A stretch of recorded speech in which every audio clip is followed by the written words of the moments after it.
Every year, millions of chickens are processed for meat around the globe to fulfill our constant desire for affordable protein. This constant desire not only fuels our cravings,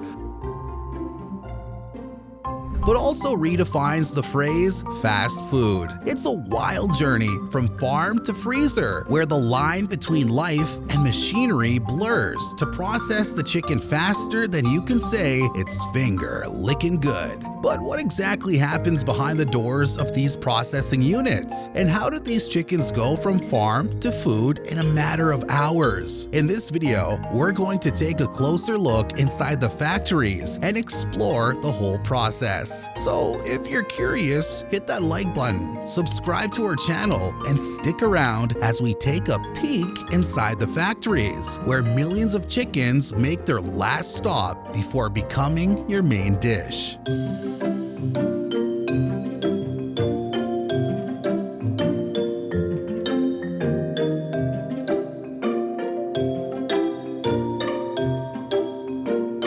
So let's start at the very beginning, where chickens are born. Chickens raised for processing, also called broilers, live a very fast-paced and different life than those in your backyard laying eggs. They go from fluffy balls of cuteness to full-grown birds in about 6 to 8 weeks. A chicken's natural lifespan is around 6 years, yet the factory farm birds live no longer than 8 weeks. These broiler chickens are bred to grow at an impressive rate. These chickens live in large barns that are climate controlled by the farmers to keep them warm and fed. Automatic feeders, watering, and even lighting systems help them grow up as soon as possible. Sounds fancy, right? Think of it as a 24/7 buffet, but for, chickens. But do you know the difference between normal chickens and factory farmed ones? The difference is usually in the time spent outdoors. In large-scale chicken farming, the birds live their entire life indoors, never experiencing the feel of grass beneath their feet or the warmth of sunlight on their feathers. How did you feel about that? And does the way the chickens are raised matter to you?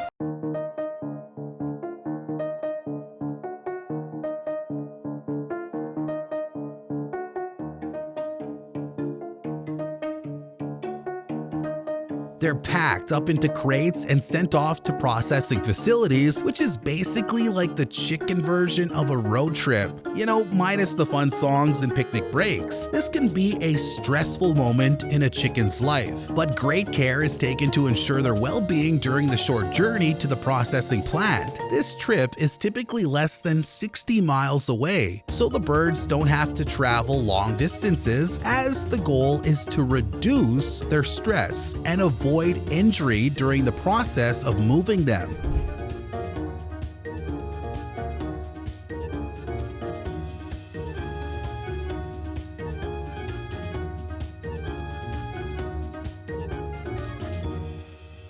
And now things start to get real. Once the chickens arrive at the processing plant, they're unloaded from the crates and moved onto processing lines. Now, before anything happens, one of the most key steps takes place, which is called stunning. Now, just to warn you, this is where things get a little graphic. Workers trained to handle them humanely hang them upside down on a moving line. They use rub bars that calm the chicken down by pressing on their chest gently and dim lighting to keep them relaxed. The chickens are then made unconscious, so they don't feel pain during the process.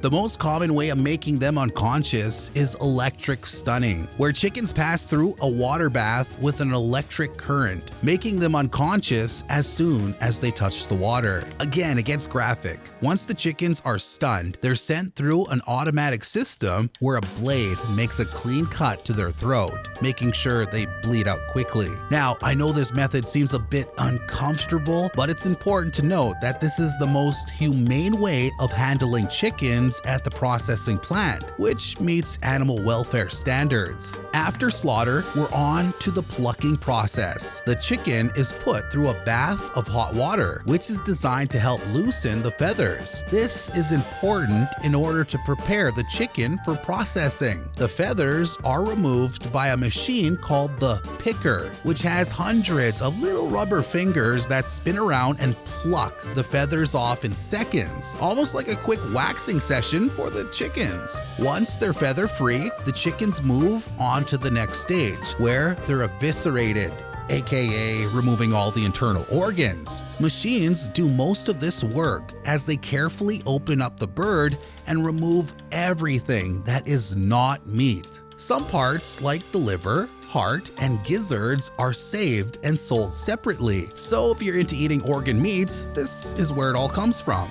But did you know that not a single part of the bird goes to waste? Not even the feathers. One of the most infamous ones being to make chicken silk. Other than that, they also process it into things like animal feed and fertilizers, making sure that no part is wasted, which we have to admit is pretty efficient. While the feathers of the chicken are removed, each chicken is inspected by both a member of the processing plant and a USDA inspector. USDA inspectors visually evaluate every inch of each chicken to look for disease, waste matter, or bruising. After the insides have been removed, the bodies of the chicken are then cleaned before being inspected. As an added measure to further reduce bacteria, the birds are dipped into a chlorine solution. Any substance used for this purpose is closely monitored and approved by both the USDA and the Food and Drug Administration. Research has confirmed that the use of these rinses does not pose human health concerns.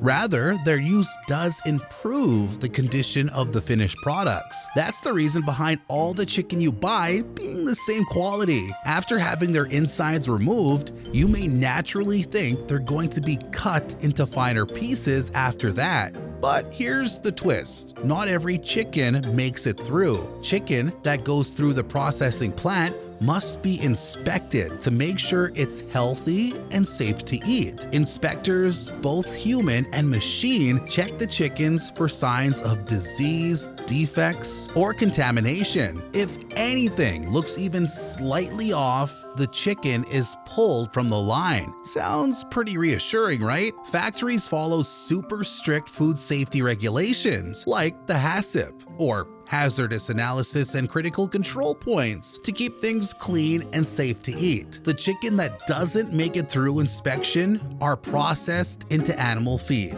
fertilizers, or non-food items. Now, if you were hosting a barbecue, would you serve a whole chicken? Or would you prefer, perfectly cut pieces? Most of us would probably go for those juicy wings, tender breasts, and plump thighs, right? To get those perfect cuts, the chicken has to be perfectly cut into pieces. Once the chickens have gone through the cleaning and inspection process, they're cut into pieces we desire by machines. These machines are designed to make perfect cuts so that each particular piece is the same in size and weight. It's usually cut into larger portions. These usually include separating the breast, thighs, wings, and drumsticks, which, as we probably know, are all fan favorites and super popular for recipes. The process is pretty swift and accurate thanks to the precision cutting machines that make sure everything is perfect. While machines do handle most of the cutting, skilled workers are still needed for some final touches. They'll do any trimming to make sure that everything meets the quality standards. So it's a combination of machinery and human skill that makes sure your chicken is just right. The chicken may also be cut and deboned to be used in a variety of products. Depending on the processing plant, they could be fresh or frozen chicken you find at stores, or the stuff they typically use in restaurants and fast food chains.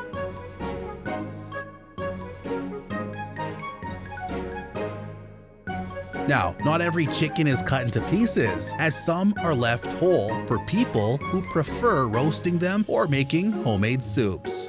When you buy a whole chicken, you get to control how you want to cook it. Maybe you like to stuff it with herbs and roast it. Or maybe you might have a secret marinade that you love to use that was passed down to you by your mom. Either way, a whole chicken offers endless possibilities for creating a meal just the way you like it. Once we've got the chicken portioned out, it's time to package them. This part is pretty simple, as they vacuum seal the meat or put it in trays to keep it fresh for as long as possible. Labels are slapped onto the package with all the important information you need, like the weight, price, nutritional information, and things like organic and antibiotic free, and each label is different for each part of the chicken. One thing you might not think about is how important the package process is, as the chicken has to be kept at the right temperature throughout for the package to keep your chicken fresh until it reaches your fridge. But how exactly does the chicken remain at the right temperature? That's where the cold chain comes into play. I said cold chain, not cold play. The wrap product is placed into baskets and sent through a blast tunnel to receive, a chill. This is done so that the chicken can have a longer shelf life by keeping it fresh.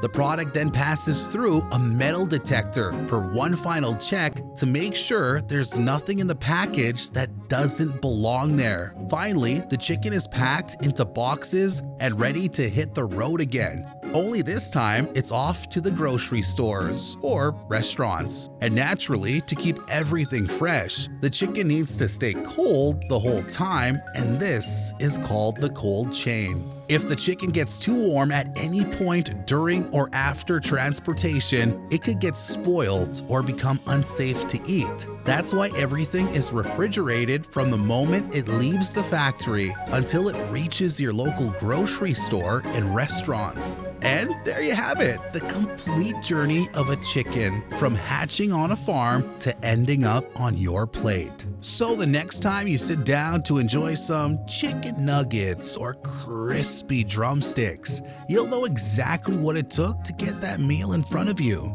With technology advancing at an insane rate, it's no surprise that chicken processing is becoming more automated every year, with machines being able to do what humans can more efficiently. But that also raises an interesting question of how it makes you feel about robots handling, most of the work. Does it make you feel more confident in the consistency of your food, or does it make the process feel too impersonal? Well, leave your thoughts down in the comments below. And if you enjoyed watching this video and want to learn more about how your food gets made, be sure to hit that like button and subscribe to our channel so you don't miss out on any future content.